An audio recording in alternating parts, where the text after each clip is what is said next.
하나님 아버지, 이 시간 주님을 찬양하며 주님을 저희가 바라보기 원합니다. 주의 말씀을 듣기를 원합니다. 주의 말씀으로 인하여 저희의 이 내면이 살아나게 하시고 저희 영혼이 살아나게 하여 주시옵소서. 저희의 삶이 늘 주님께 초점을 두게 하시고 저희의 영이 늘 깨어있게 하여 주시옵소서. 저희의 이 마음속에, 저희의 중심에 우리 주님이 늘 오셔서 주가 되시고 왕이 되어 주시옵소서. 그리함으로 저희가 초점이 없는 삶이 아니라, 저희가 의미 없는 삶이 아니라 분명한 방향과 목적과 또 중심을 가지고 사는 삶이 되게 하여 주시옵소서. 아버지, 이 시간 모든 이 주의 권속들과 함께 하사 그들이 주 안에 있게 하시고 또 주의 말씀 가운데 있게 하여 주시옵소서. 이 시간 주의 말씀을 저희에게 들려주시고 원하오며 예수 그리스도 이름으로 기도합니다. 아멘.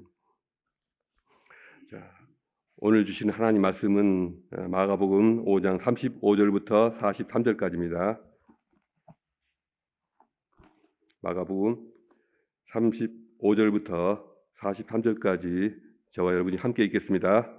아직 예수께서 말씀하실 때에 회당장의 집에서 사람들이 와서 회당장에게 이르되 당신의 딸이 죽었나이다. 어찌하여 선생을 더 괴롭게 하나이까? 예수께서 그 하는 말을 곁에서 들으시고 회당장에게 이르시되 두려워하지 말고 믿기만 하라 하시고 베드로와 야고보의 형제 요한 외에 아무도 따라옴을 허락하지 아니하시고 회당장의 집에 함께 가사 떠드는 것과 사람들이 울며 힘이 통곡함을 보시고 들어가서 그들에게 이르시되 너희가 어찌하여 떠들며 우느냐? 이 아이가 죽은 것이 아니라 잔다 하시니 그들이 비웃더라. 예수께서 그들을 다 내보내신 후에 아이의 부모와 또 자기와 함께한 자들을 데리시고 아이 있는 곳에 들어가사 그 아이의 손을 잡고 이르시되 달리다굼 하시니 번역하면 곧 내가 네게 말하노니 소녀야 일어나라 하심이라. 소녀가 곧 일어나서 걸으니 나이가 12살이라. 사람들이 곧 크게 놀라거늘 예수께서 이 일을 아무도 알지 못하게 하라 하시고 그들을 많이 경계하시고 이에 소녀에게 먹을 것을 주라 하시니라. 아멘입니다. 아멘. 오늘 우리가 나눌 말씀의 제목은 다 끝났다고 생각될 때입니다.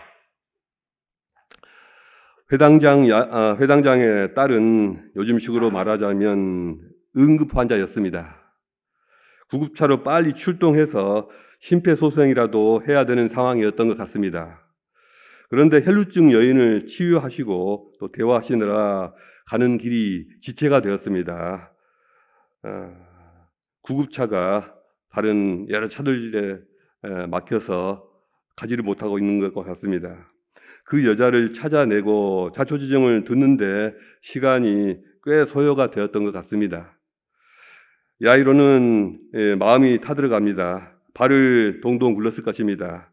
1분 1초가 급한데 예수님은 왜 저러고 계시는가? 저 여자는 나았는지 모르겠지만 저 여자 때문에 내 딸이 죽게 생겼네 하는 것이죠.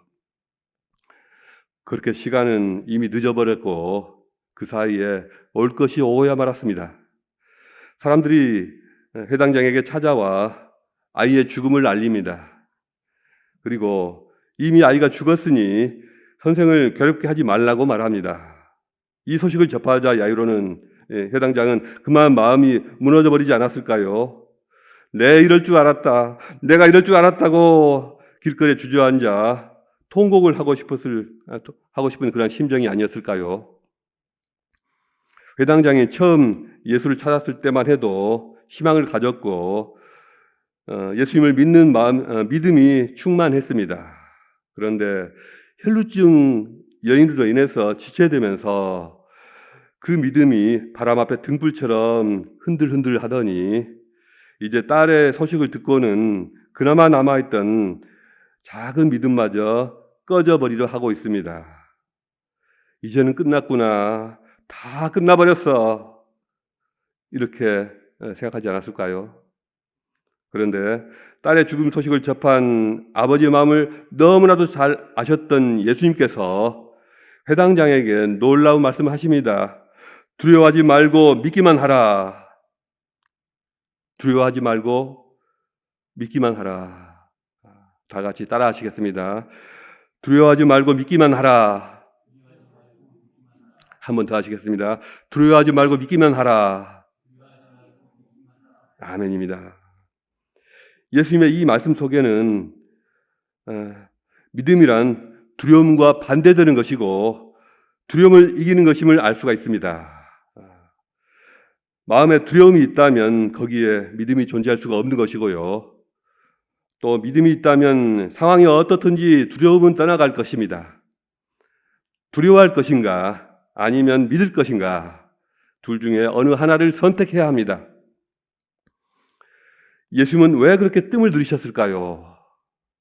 혈루병 걸린 여자한테 집중하시느라고 야이로의 딸은 깜박 잊어버리신 것일까요? 그런 것 같지는 않습니다. 혈루병 걸린 여자를 고치시고 대화하시는 모습은 예수님을 모시고 가던 야이로도 함께 지켜보았을 것입니다. 야이로는 기적의 현장을 다 지켜보았습니다. 예수님이 어떤 분이신가를 두 눈으로 똑똑히 보았습니다. 그렇다면 그 속에서 자신의 딸로 인해서 마음이 조급하고 안달할 것이 아니라 오히려 예수님에게 집중해야 했습니다. 참 놀라운 분이구나. 정말 놀라운 하나님의 아들이시구나. 저분이 나의 문제를 다 해결하실 것이다. 저분만 있으면 아무런 문제가 없다. 저분만 의지하면 된다. 저분만 붙잡고 있으면 된다. 이 확신을 놓치지 말아야 하는 것입니다. 우리가 사람을 이렇게 신뢰해서도 안 되고 믿어서도 안 될 일이죠.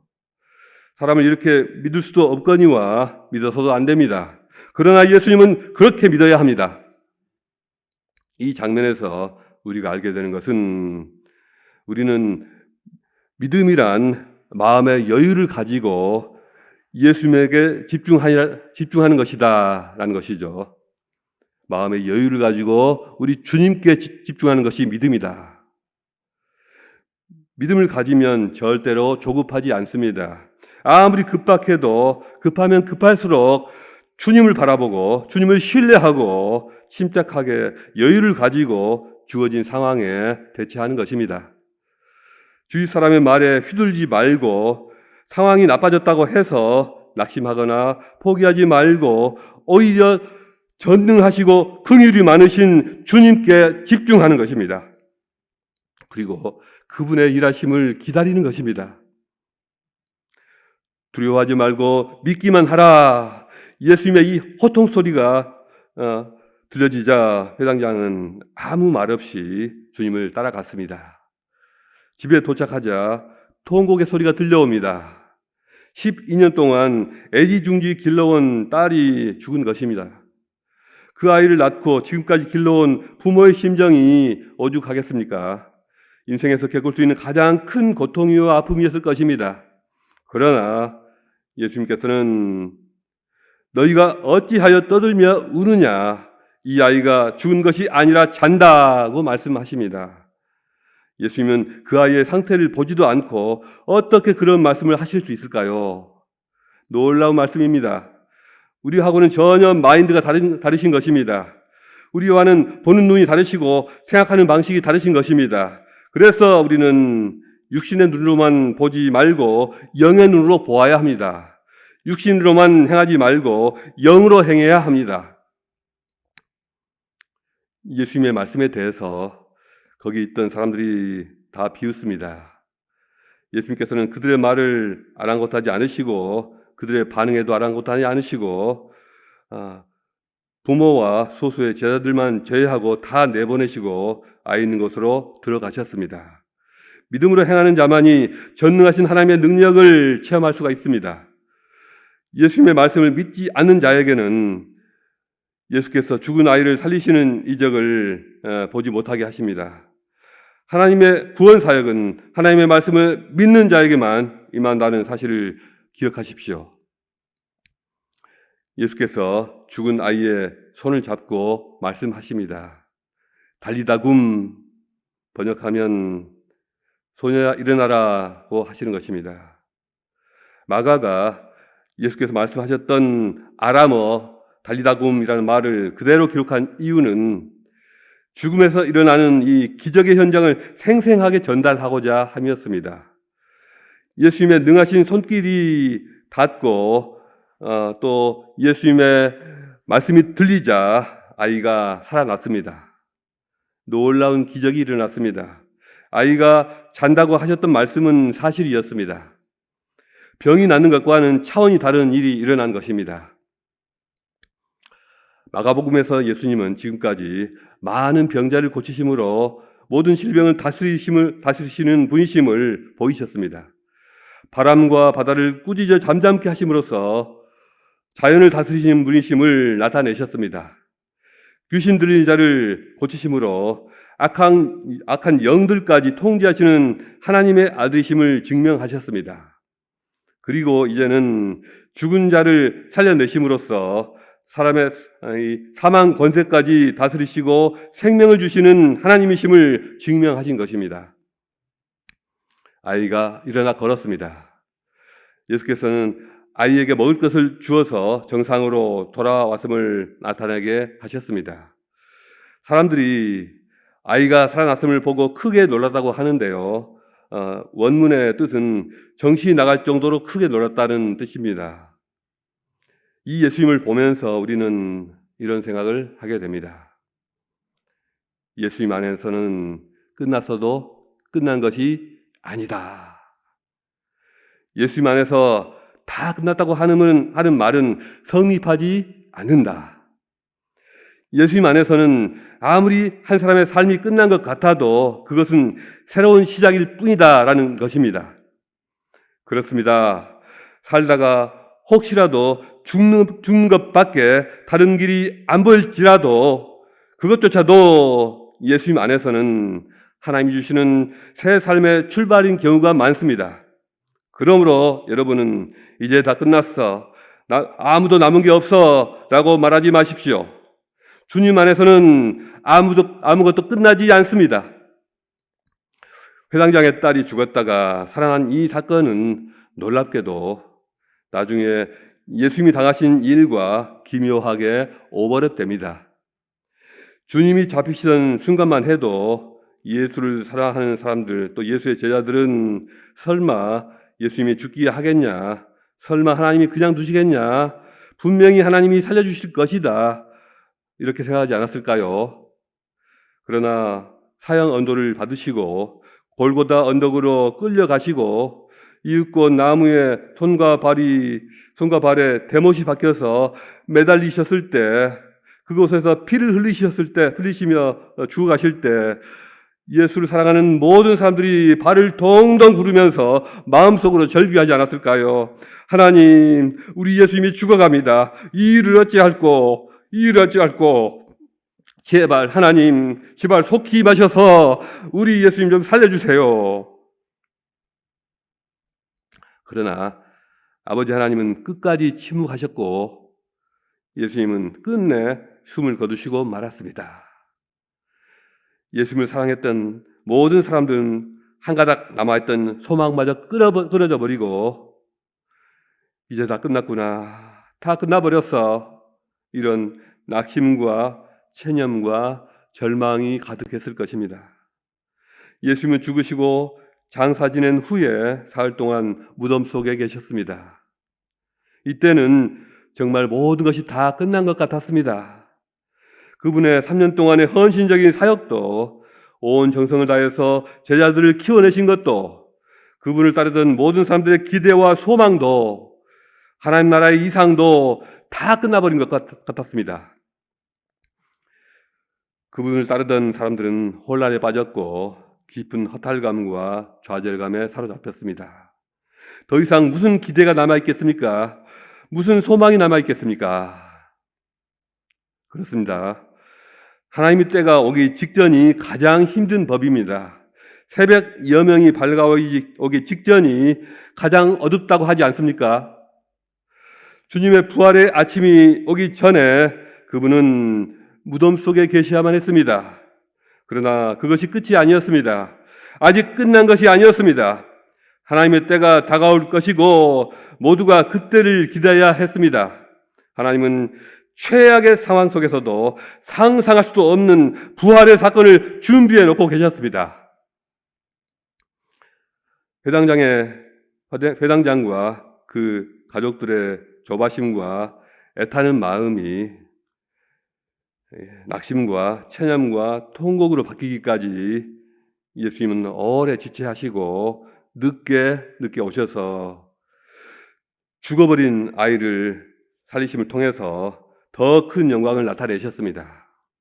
이와 마찬가지로 예수님의 제자들과 그분을 사랑하는 사람들의 타들어가는 마음과 애끓는 기대가 마침내는 좌절감과 허탈감으로 또 절망감으로 바뀌기까지 하나님께서는 당신의 아들을 죽게 내버려 두셨고 제3일까지 무덤 속에 두셨습니다. 그리고 사흘이 지나셔야 사흘째 되는 날에 다시 살리셨습니다.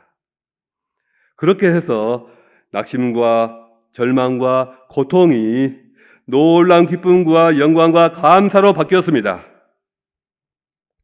하나님은 당신의 역사를 이루어 가시는데 실수가 없으십니다. 주님은 결코 우리 조바심대로 일하지 않으시며 오히려 당신의 카이로스에 따라서 일하시며 당신의 계획과 뜻에 따라서 정확하게 일하십니다. 그분의 일하심이 늦으면 늦는 대로 이유가 있고요. 응답이 안 오면 안 오는 대로 이유가 있습니다. 그리고 하나님이 행하시는 일에는 항상 우리의 생각과 예상을 뒤집는 놀라운 반전이 있습니다. 하나님의 일하심이 반전이 아닌 적이 없습니다. 늘 그분의 일하심은 반전의 연속이었습니다. 그분의 일하심은 인간의 생각과 상상을 초월합니다. 그분의 방식과 스케일은 우리의 사고의 범주를 벗어납니다. 주님이 아무 일도 하지 않는 것처럼 보일 때조차 더 큰 계획을 가지고 준비하고 계십니다. 상황이 악화될수록 주님의 권능이 더 드러날 것입니다. 이제는 다 끝난 것처럼 보일 때일수록 주님의 큰 영광이 나타날 수 있는 때입니다. 그리스도 안에는 끝이라는 말이 있을 수가 없습니다. 우리가 주님 안에 있다면 끝난 것 같아도 결코 끝난 것이 아닙니다. 내가 원하는 대로 되지 않았다고, 내가 기도한 대로 응답이 안 왔다고 그것은 실패가 아니고 끝난 것도 아닙니다. 일이 뜻대로 안 된다고, 최악의 상황으로 흘러간다고 낙심하고 삶을 포기하셔도 안 됩니다. 고통을 견디어내고 절망감을 이겨내고 하나님을 신뢰하고 견디며 기다려야 합니다. 하나님은 믿음으로 기다리는 자들을 결코 실망시키지 않으십니다. 하나님의 때가 찾아올 것입니다. 반드시 올 것입니다. 그러므로 다른 것들에 마음이 흔들리지 말고 예수님께 집중하고 예수님과 동행하면 됩니다. 이 땅에서 사는 날 동안 우리가 그러한 은혜를 누리게 될 것이고 이 땅을 떠나서도 주님 앞에서 더 큰 영광을 보게 될 것입니다. 우리 교회 어르신들이나 몸이 많이 아프신 분들 중에 많은 분들이 그렇게 육체적인 한계를 잘 이겨내고 신앙의 힘으로 힘차게 살아가시는 멋진 모습을 봅니다. 반면에 어떤 분들은 내 인생 좋은 날은 다 지나가 버렸다고 한탄하는 분들도 있는 것 같습니다. 더 이상 아무런 기대도 소망도 남아있지 않은 것처럼 보입니다. 오늘이 지나가고 내일이 온다고 뭐가 달라지겠느냐, 그저 마음고생 크게 안 하고 남아있는 삶을 살아가기만 바라시는 것 같습니다. 이미 삶을 포기한 것 같습니다. 삶을 포기한 사람들의 특징은 꿈을 꾸지 않고 하나님의 말씀에도 관심이 없습니다. 말씀에 관심이 없으니 아무 일도 일어나지 않고 주님도 도와줄 수가 없는 것입니다. 세상 사람들이라면 얼마든지 그럴 수도 있습니다.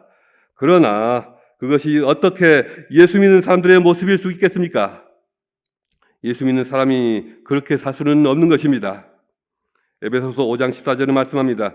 그러므로 이르시기를 잠자는 자여 깨어서 죽은 자들 가운데서 일어나라. 예수께서 내게 비추시리라 하셨느니라. 믿음의 사람들은 오늘도 내일도 주님께 집중을 하고 주님과 동행하며 살아갑니다. 오늘 하루가 얼마나 귀하고 소중합니까? 주님이 내게 보여주실 것들이 아직도 많이 남아 있습니다. 아직도 주님을 위해서 내가 할 일이 남아 있다. 이렇게 믿고 외치시며 나아가는 오늘 하루가 되시길 바랍니다. 여러분의 삶 속에서 하나님의 반전을 맛보시기 바랍니다. 여러분의 삶 속에서 하나님의 권능의 손길을 느껴보시기 바랍니다. 오늘도 말씀을 묵상하시면서 기도하시는 그런 하루가 되시기 바랍니다. 오늘 주신 하나님 말씀 생각하시면서 기도하시겠습니다. 자유롭게 기도하시다가 돌아가시겠습니다.